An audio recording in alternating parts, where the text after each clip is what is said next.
227 pessoas controlam 80% do PIB da riqueza mundial. 60 trilhões de dólares são os dólares ativos que estão produzindo geladeiras, carros, imóveis. Esse é o capital produtivo. Junto com esse capital produtivo há o capital especulativo, que são só títulos, papéis, são 600 trilhões de dólares. Você não pode ir ao banco e cobrar.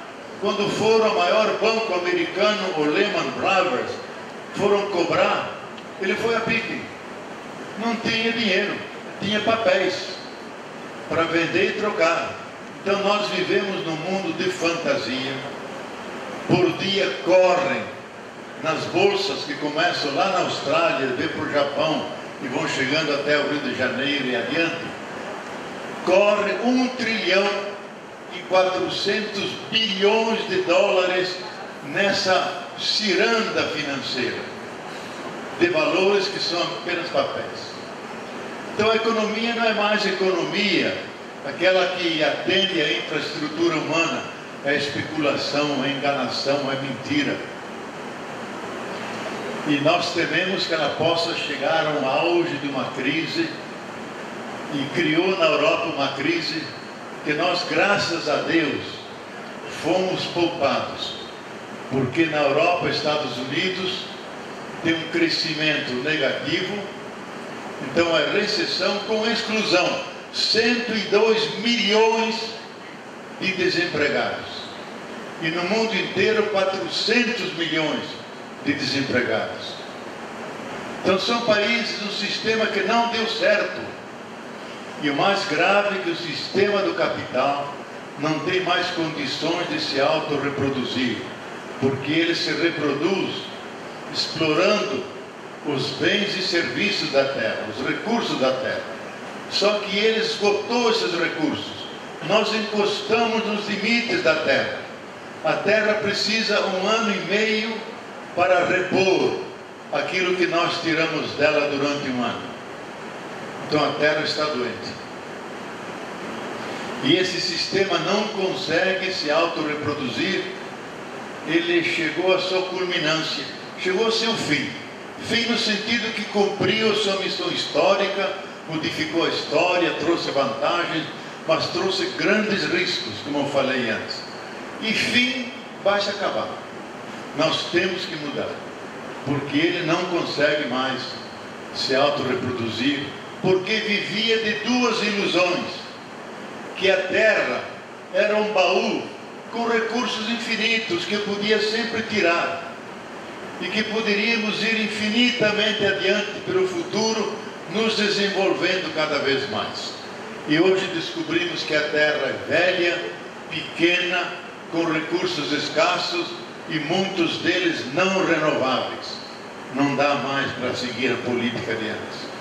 E não dá para seguir nos desenvolvendo assim para o futuro, com o ritmo que nós tínhamos, porque se os europeus e americanos quisessem socializar, democratizar o bem-estar deles, nós precisaríamos de 3 terras iguais a essa, e não temos. Então esse sistema não presta, é antivida, ele funciona bem para 1,6 bilhões de pessoas. Agora nós somos 7 bilhões. Então nosso grande impasse é: temos que descobrir alternativas se queremos viver. Esse era o segundo complexo de crises. Um terceiro, com igual perigo, que é o aquecimento global do planeta Terra. Nós conhecemos os eventos extremos. Vocês têm aqui no Nordeste uma seca das piores dos últimos 50 anos. E no Sul, enchentes que não acabam mais. Esses eventos extremos, como os tufões dos Estados Unidos, o Katrina, o Sandy, aqueles que ocorrem na minha terra, lá em Santa Catarina, que nunca houve tufões que destroem, destelham as casas, derrubam as plantações. Vem porque no noroeste da Austrália o oceano se aqueceu em 2 graus. Então há mais evaporação. Os ventos carregam essa evaporação, batem nos Andes, descem violentamente, se transformam em tufões que nós não tínhamos. A Austrália está no outro lado do planeta, mas tudo está interligado, forma um grande sistema. E ocorre que esse crescimento se deve à irresponsabilidade dos seres humanos, que emitem continuamente esses gases de efeito estufa, gases que aquecem o planeta, que vem dos ônibus, das queimadas, dos carros. Se nós condensássemos os 21 bilhões de toneladas que por ano de dióxido de carbono desse gás é lançado no ar, nós teríamos uma montanha com uma base de 19 quilômetros e 1,5 km de altura. E nós nos perguntamos como é que o estômago da Terra pode digerir isso. Não consegue. E a forma como ela mostra que não consegue, quando nós adoecemos, nós pegamos febre. A febre nos afeta, é um indício, um sintoma que nós estamos doentes. O sintoma da Terra que ela está ficando cada vez mais quente.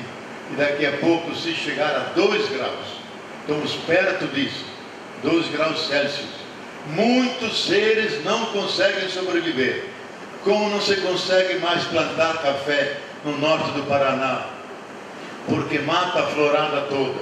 Eles tiveram que mudar para Uberaba, Uberlândia. E assim outros tantos fenômenos.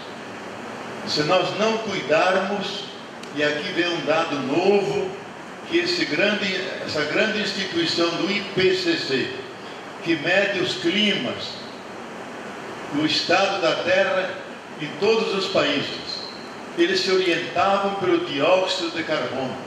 Agora entrou um elemento novo, nos últimos 3, 4 anos, que é o degelo das calotas polares e o degelo do permafrost. Permafrost é aquele solo congelado que começa no Canadá e termina no fim da Sibéria. Ele está derretendo rapidamente e ele emite metano, milhões de toneladas de metano. O metano é 23 vezes mais agressivo que o dióxido de carbono. Daí que a sociedade norte-americana, no ano passado, a sociedade científica norte-americana, não um ou outro cientista, mandaram um documento aos chefes de Estado dizendo: se nós nada fizermos entre os anos 2025 a 30, nós vamos conhecer o aquecimento abrupto, a expressão técnica que uso, aquecimento abrupto. Em 3, 4 anos, a Terra sobe até 5, 6 graus Celsius. Diz que com esse aquecimento, nenhuma forma de vida que nós conhecemos vai subsistir.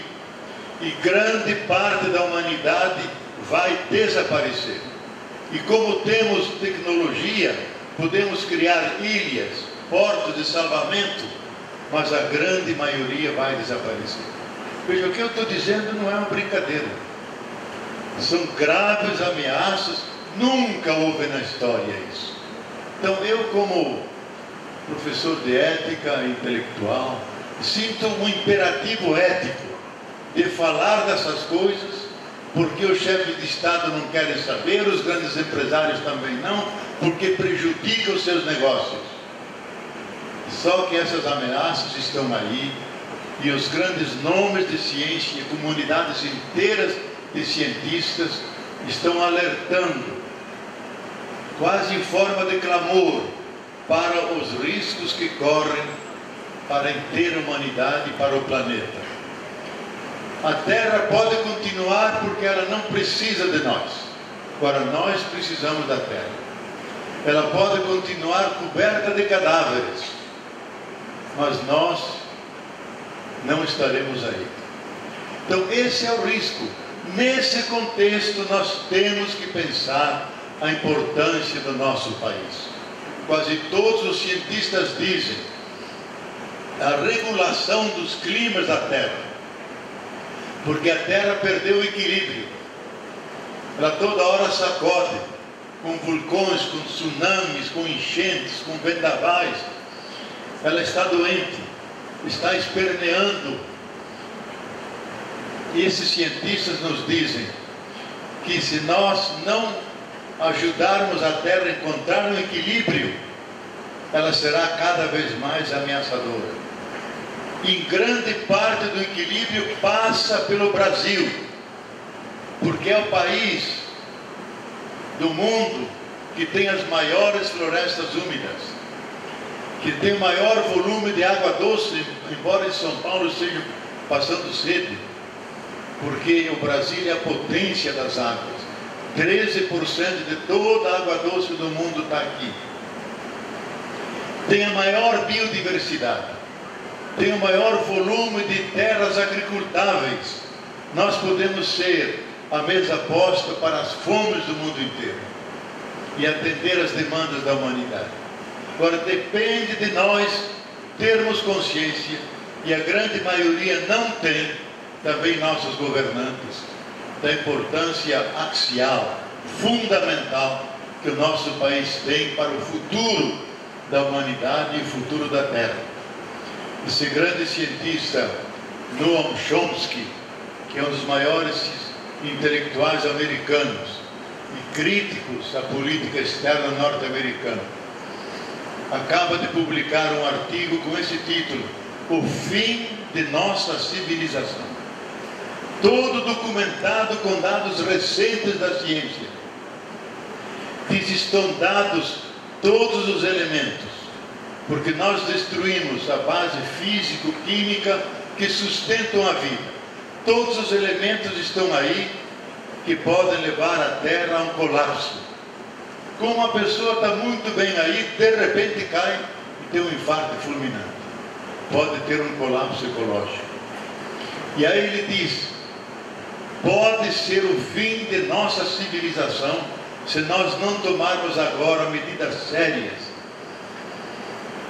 Alguns acham que isso é pessimismo.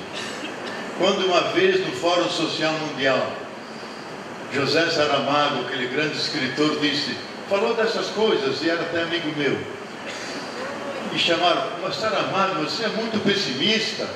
Disse: eu não sou pessimista, a realidade é que é péssima. A realidade é que é péssima.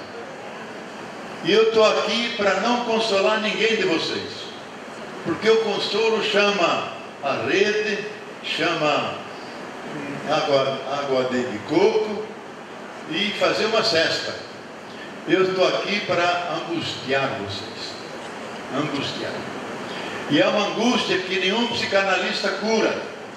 E tem um famoso texto de Kierkegaard, um grande filósofo, saiu agora em português, sobre a angústia. É um clássico, porque diz: a angústia nos move para a ação, nos faz conversar, nos faz ler, nos tira da nossa tranquilidade e nos coloca a caminho de soluções. Então, essa angústia existencial nós precisamos cultivar nesse momento, como cidadãos do mundo, como pessoas, pensando nos nossos filhos e nossos netos. Eu às vezes vejo lá os netinhos brincando no jardim e fico pensando comigo mesmo: que mundo que eles vão encontrar e enfrentar daqui a alguns anos. E eu tenho medo que eles lá na frente, olhando para nós, nos amaldiçoem, porque dizem: vocês não fizeram a lição de casa. Vede que águas que nós temos que beber, que solos temos que pisar, que alimentos quimicalizados temos que comer, que águas contaminadas temos que beber. Veja que planeta que nós herdamos, doente e devastado. Nós não queremos a maldição de nossos filhos e netos, queremos a bênção deles, a memória feliz, bem-aventurada de nós que já não estamos aqui, mas que nos preocupamos por eles, Por isso temos que aprender a amar o invisível. Amar o invisível que ainda não nasceu, mas vai nascer. E são nossos filhos e nossos netos. E repassar a eles uma terra sustentável, melhor do que essa que nós herdamos. Esse é o contexto global da humanidade, nada róseo, nada róseo. Deixa eu contar uma pequena historieta, porque está muito brava a coisa aqui. Depois eu vou voltar para o Brasil. Que vem de um grande filósofo dinamarquês chamado Kierkegaard, que o Papa Bento XV, no melhor livro dele, quando ele era ainda bom teólogo, escreveu a essência do cristianismo. Ele abre o livro com esse pequeno conto que ele tirou de Kierkegaard. Kierkegaard se imagina a situação da humanidade da seguinte forma: que é um teatro cheio como aqui, e lá atrás as cortinas começaram a pegar fogo. E o palhaço, que estava já pronto, recebeu ordem do diretor, diz: vai lá na frente, chamar o pessoal para ajudar a apagar, porque senão vai incendiar tudo. E o palhaço vem e diz: gente, socorro, lá atrás tem fogo, e nós podemos morrer todos. E todo mundo ri e dizia: puxa, que palhaço interessante. E ele gritava cada vez mais: o risco é iminente, vocês vão morrer todos, porque tem um fogo lá atrás. E eles riam que riam, e ninguém se mexeu. E o fogo veio, não tinha portas de saída, como lá em Santa Maria, e todos morreram. E mais ainda, o fogo se alastrou e queimou toda a cidadezinha vizinha. Ele diz: nós vivemos tempos de Noé. Noé intuía que vinha um tsunami, que vinha um dilúvio, e falava para todo mundo, e todo mundo continuava a fazer festas, casavam, davam-se casar, riam e festejavam, até que veio o tsunami e ninguém se salvou. Quer dizer, só se salvaram aqueles que ficaram na arca. A diferença entre Noé e nós é essa: que nós não temos uma arca salvadora que salve alguns e deixa perecer os outros. Ou morremos todos, ou nos salvamos todos. Por isso que a Carta da Terra, que é um dos documentos mais importantes do século XXI, que foi uma consulta feita na humanidade. Eu pertencia ao grupinho dos 23, coordenados por Gorbachev, que fez esse levantamento, envolvendo milhares e milhares de pessoas do mundo inteiro, o que a humanidade quer para a Terra, para tratar bem a Terra. Levantamos uma montanha de sugestões, como esse espaço aqui na frente. Fizemos uma leitura de cego para ver o que era o mais importante, e tiramos esse documento. A primeira frase do documento é a seguinte: estamos no momento da história da humanidade e da Terra em que devemos fazer uma escolha. A escolha é essa: ou fazemos uma aliança para cuidar da Terra e cuidar uns dos outros, ou então assistiremos o nosso desaparecimento e o desaparecimento da diversidade da vida. Dos 23, 4 diziam: nós não podemos começar assim, gente, isso é apocalíptico, isso vai assustar a humanidade. E a maioria insistia: temos que ser verdadeiros. Então mandamos a 3 maiores centros de pesquisa, que é o MIT dos Estados Unidos, que é a Real Academia de Ciências de Londres, e que é o Instituto Max Planck de Munique. E os 3 grandes centros de investigação disseram quase a mesma coisa. Com os dados que nos vêm dos nossos grandes computadores, vocês não só podem, vocês devem dizer isso. Devem dizer isso. E mantivemos o texto. Então, eu acho que isso nos faz pensar pensar no sentido seguinte, que a maneira como até agora nós vivíamos sobre a terra, não é mais possível levar adiante. E nós vivíamos de duas ilusões, que a terra era um baú cheio de recursos que podíamos tirar à vontade, e sempre tinha infinito número de recursos, e outro que podemos seguir adiante no desenvolvimento infinitamente. Hoje constatamos, a Terra é um planeta pequeno, velho, com recursos escassos, e nós encostamos nos limites. Ela não aguenta mais. Então nós não podemos considerar a Terra infinitamente, porque a Terra finita não aguenta um projeto infinito. E não podemos seguir adiante nesse rumo. Como dizia antes, nós precisaríamos de 3 terras pelo menos. Então temos que mudar. Por outro lado, nós temos que atender demandas humanas. Temos que comer, temos que beber, temos que construir nossas cidades, atender as pessoas. Como fazer? Esse é o grande desafio para a humanidade. Agora temos a crítica, fizemos um desmantelamento desse modo de viver, mas não temos pronta ainda a alternativa. O tempo é curto e ele corre contra o relógio. Nós temos que mudar e não podemos esperar muito, senão chegaremos tarde.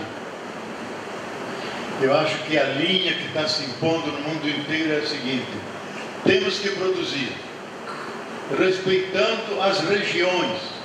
Então, o biorregionalismo, respeitando cada ecossistema, atendendo às leis da natureza e obedecendo aos seus ciclos, não tirando mais do que aquilo que ela dá e sempre tentar repor, enriquecer a própria terra. Nós devemos fazer isso. Nós não podemos mais ter uma economia da acumulação, mas uma economia do suficiente e do decente para todos. Não só para nós humanos, porque a terra não criou só a nós. Criou as plantas, criou os animais, criou todos os seres vivos que precisam de água, precisam de alimento, precisam de tudo aquilo que nós precisamos. Então não podemos ser centrados em nós mesmos. Temos que pensar em todo esse entorno, sem o qual nós não viveríamos. Então temos que elaborar uma maneira de habitar, onde o consumo tem que ser responsável. E a palavra-chave é a sobriedade compartida. Sobriedade compartida.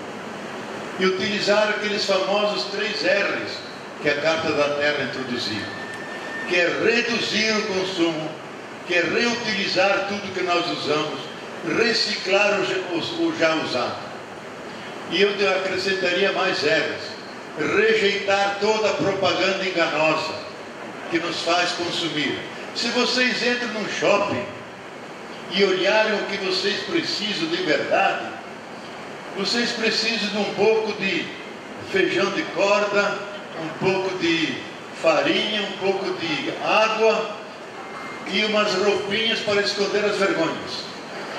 Porque grande 99% nós não precisamos para viver. É o supérfluo. E o sistema nos induz a comprar, a consumir, porque somos seres de um desejo infinito, somos um projeto infinito. Temos que ter moderação, autocontenção, poupar a terra, ser solidário com aqueles que menos têm e pensar na totalidade, não só nos países e cada um defendendo o seu. Então aí se impõe algo que vai ser imperativo daqui a pouco, que é a governança global. Precisa governar o planeta. E nós só temos esses poucos recursos e daqui a pouco todos seremos socialistas. Não por ideologia, mas por estatística. Porque só temos esses recursos de água, de alimento, de florestas, de solos, e temos que alimentar 7 ou 8 bilhões, e ainda as florestas, e ainda os animais, ainda os cachorros e os gatos e todos os demais seres vivos. Temos que repartir isso de uma forma que todos possam ter aquele mínimo suficiente e decente que lhe permite viver com relativa dignidade. Esse é o caminho. O próximo passo é chegarmos a isso. E aí nós temos que pensar uma maneira diferente de habitar a Terra. Entender primeiro a Terra, como a ciência nova entende, como a grande mãe, que dá tudo o que nós precisamos. E nós, mais do que filhos e filhas da Terra, somos aquele momento, aquela porção da Terra. Aquela porção da Terra que sente, que pensa, que ama. Nós somos terra. Por isso que homem vem de humus. Humus é a terra fértil, a terra boa. Que nós, seres humanos, temos uma missão. Fomos o último dos seres a aparecer no processo da evolução. Quando a Terra estava pronta em 99,98%, apareceu o ser humano. Ela não precisou de nós para elaborar a imensa biodiversidade, as grandes florestas, os grandes animais, os dinossauros. Não precisou de nós. Nós viemos no fim. Viemos com uma responsabilidade que é muito clara na Bíblia, no Gênesis 2. Fomos colocados no Jardim do Éden, na terra, para cuidar de tudo aquilo que foi recebido pela evolução e por Deus, para guardar. Guardar significa garantir a sustentabilidade, que eles possam viver, se reproduzir, continuar produzindo tudo aquilo que precisamos. Essa é a missão dos seres humanos. Seres que são responsáveis, são os guardiães, os cuidadores da terra. E se nós não fizermos nada nessa direção, podemos contar os anos da grande tribulação, da desolação, como fala a Bíblia. Vamos fechar isso aqui que está muito triste. Voltamos para o Brasil. É triste, mas verdadeiro. E aí a gente pergunta, quanto de verdade aguenta o estômago humano? Temos que engolir essa verdade, pensar, discutir, mudar nosso comportamento, desde a palavra para que ela não seja destrutiva, o nosso consumo, o cuidado da água, do lixo, não queimar nada, cuidar das plantas. O melhor presente que podemos dar a alguém é uma plantazinha. Então, além daqueles erros, é rejeitar a propaganda enganosa, é rearborizar, como o Padre Cícero sempre ensinava, plantar toda hora plantas, rearborizar, respeitar todos os seres, porque cada ser tem um valor em si mesmo, e não só porque eles se destinam para nós, são companheiros na nossa caminhada.